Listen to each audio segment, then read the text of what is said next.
اذا كنتي باغي تكون اول مليونير في العائله ديالك وتوصل للحريه الماليه، عليك بهاد الخمسه ديال القواعد.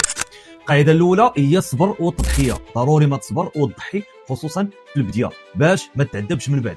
ما كاينش شي واحد رجع مليونير بالجلاس والراحه. القاعده الثانيه هي الاستثمار اهم من المصاريف. الفلوس اللي كتجيك دابا ماشي ديالك، هذه فلوس ديال استثمارك ديال المستقبل. كيف تشدها؟ اول حاجه دير هي تخصص واحد النسبه للاستثمار. ما تفكر تصرف حتى تكون غديتي محفظتك الاستثماريه. القاعده الثالثه، حاول تستافد من الخبرات ديال الناس اللي عندهم تجربه. شوف اللي سبقك في شي مجال واستافد منه، ماشي ضروري تبدا من الصفر. هاد الناس غتقدر توفر عليك سنين من التجارب والخساره. القاعده الرابعه، خدم في السكوت وركز. خدم سكوت ركز، ماشي ضروري اي حاجه درتيها يعرفوها الناس. خدم وبني راسك بعيد على عينين الناس.